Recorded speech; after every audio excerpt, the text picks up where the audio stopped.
And then protect. How are they going to protect their trees? You saw they had their canopy goals of increasing diversity of species and decreasing host species that are susceptible to diseases. How are they going to manage those resources and make sure that that plan that they have is actually going to, stick? And then how are we doing? So they wanted to know, with the same things, how are they connecting to their community? What are some of the initiatives that they have? And this was kind of more of a just an outline of the current activities that are going on in the city. Where are the trees and what's their location? A lot of major cities maybe don't have a full inventory. Maybe they want to do a complete street tree inventory. Right now they might just have a sample inventory or know where specific species are.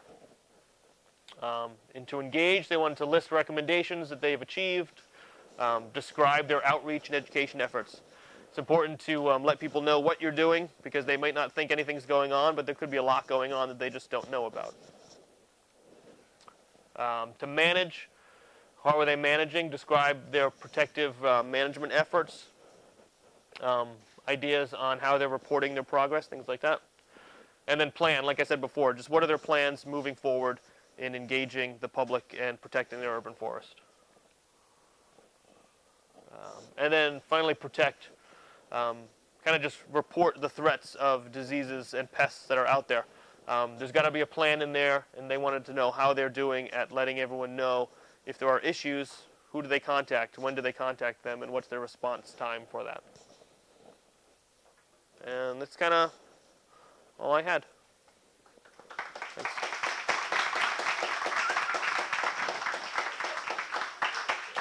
Does anyone have any questions or anything? Anything I didn't cover that you think you want to learn more about or just at least talk about? You will get a copy, or your advisor or teacher will get a copy of this. Yeah. Thank you. Thanks. Yes, John presently is the technical advisor for the Rhode Island Tree Council. He's been 25+ years as a city forester with the state of Rhode Island. He's been associated with the Tree Council probably a good 30 years ever since the Farm Bill came in. He has a wealth of information. John? Thank you. As Paul said, my role is I'm the technical advisor for the Rhode Island Tree Council. The Rhode Island Tree Council is a nonprofit organization. Our main thrust in Rhode Island is we call ourselves the leading tree advocacy group in Rhode Island. Our advocacy is mostly linked to educational programs, technical assistance, and from time to time some research projects, several of which I'm going to quickly go over with you today. We have a lot of different programs. If you go on our website, which is www.ritree.org, you may actually want to take advantage of them. We have such varied programs as we will instruct you and you'll learn the 100 most common trees in Rhode Island, separating them both by conifer and deciduous trees. We also have a fruit tree management course in which we'll show you how to grow backyard fruit organically without the use of pesticides.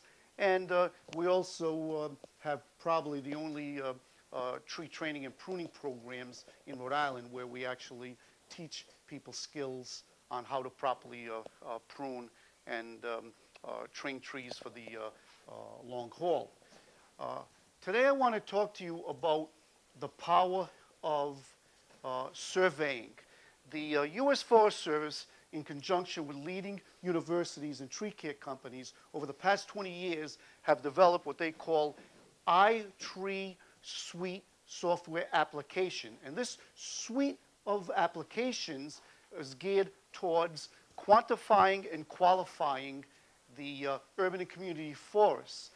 By that, I mean they wanted to give people like myself, TJ, Paul Dolan, and those that are involved with natural resource management, they wanted to give us a new language, one that we could use in order to modify behavior, change the way people think and act about urban and community forestry.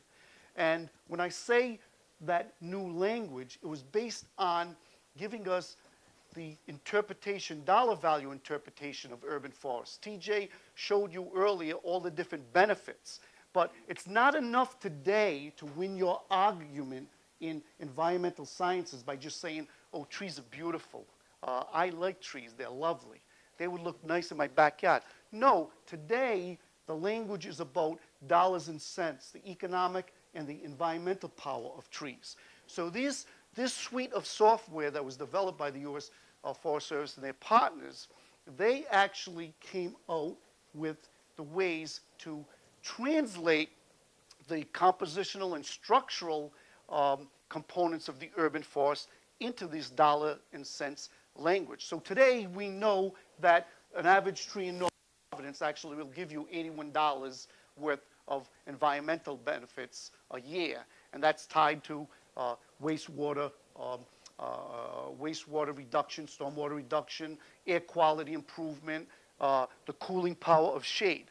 So we know that, so we can actually identify and show the stakeholders why it's so important to plant trees, why it's so important to protect and preserve the older trees, because we found through all these studies, and this has been documented through the U.S. Forest Service, that it's the bigger, older trees, basically, that are the new environmental currency. And when I talk about that, just like you have a checkbook or you have $5 in your pocket, you have some economic freedom.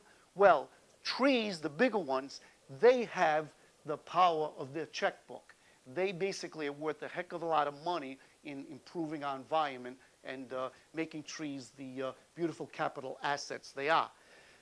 Several years ago, the U.S. Forest Service, they came out with their first version of the iTree suite application software, and they asked the Tree Council under a grant from the American Recovery and Reinvestment Act to actually test the beta version, which basically is the last draft before they make this software public for the public domain. They asked us to test it to determine whether all their protocols actually would produce the results that they want to produce. And it's called iSuite Software Suite. If you go on the U.S. Forest Service site and just plug in iTree Tools, it'll bring it up. But the suite will give you everything from how to survey for insect and pest damage in your community, how to survey for the structure and composition and health of your urban forest, how to make these translations so you can determine everything from your backyard and see how ecologically beneficial it is, not only to your landscape, but also to the greater society at hand. This is the version 1.2, which we used, and it actually explains to you not only the methods that are used in the protocols in order to determine or to implement these surveys, but it also explains how to set them up on your computer, use simple handhelds to gather the information, and how to then link it to your computer so that all the results are published in a simple booklet form. So I think they're up to 2.2 now, TJ. Is it 2.2? So they've come a long way. And actually, in this first beta version, it was a little bit difficult because there were a lot of glitches between tying the handhelds into the computer. But we worked them out, and now it's much simpler that you really don't have to have much computer knowledge in order to really use this effectively. And so we did 2 surveys. We were asked to actually look at 6 communities in Rhode Island, and the U.S. Forest Service let us select the sites, but they wanted some differences. They wanted to be urban communities, but they wanted them to stretch throughout the state of Rhode Island. So our 6 communities actually ran through the spine of Rhode Island from the top of the state in the northern sector, Woonsocket, all the way down to south of Providence into Warwick and Cranston. And it picked up Warren as one of the East Bay communities, and the other communities were Warwick and North Providence and Johnston.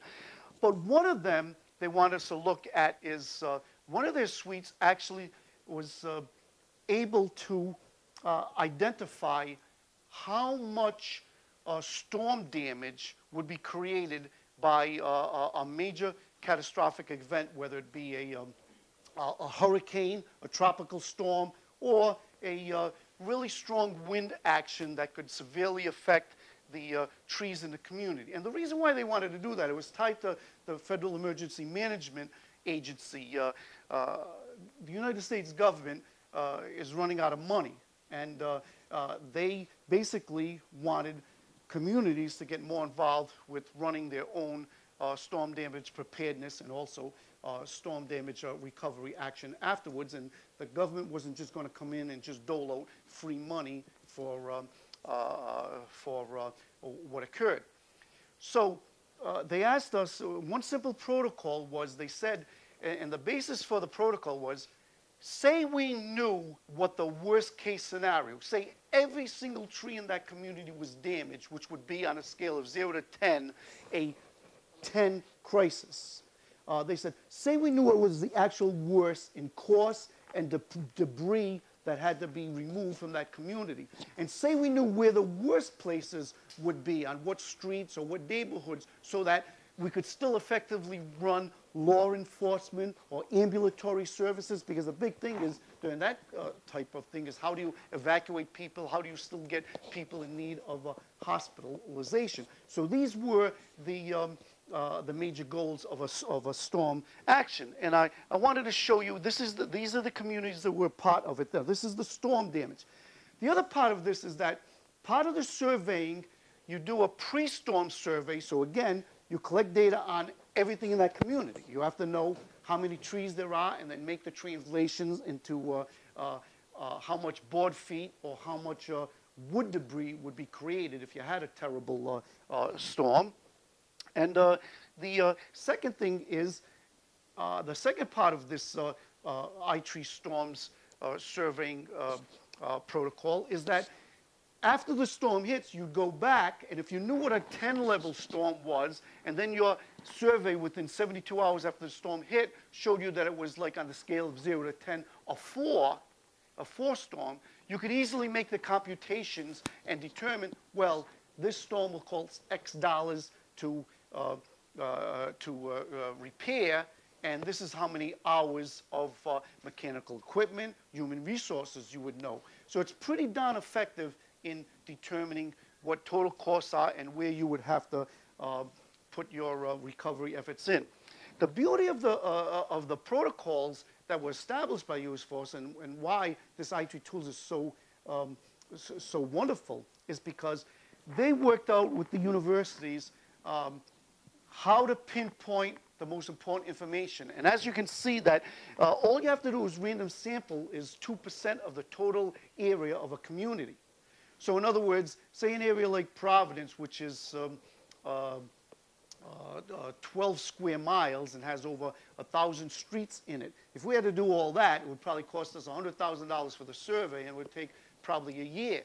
Believe it or not, all these studies that we did in these communities, it took us probably about 4 days with a group of 5 environmental sciences students that I hired from the University of Rhode Island to actually collect the data and then develop the reports.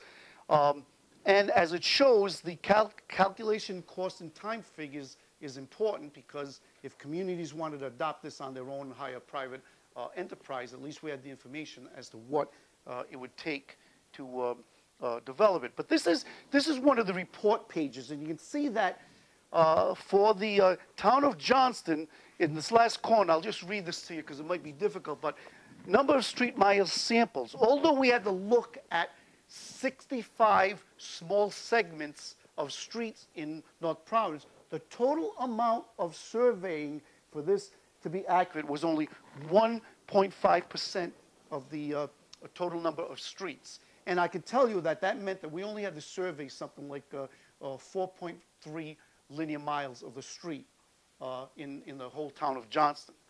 And you can see that we found out just from the Johnston that the number of hours that would have to be done if they lost all their trees, you'd have to commit about 46,000 hours of labor in order to clear all of Johnston from its trees if we had a terrible hurricane. Now you might say, well,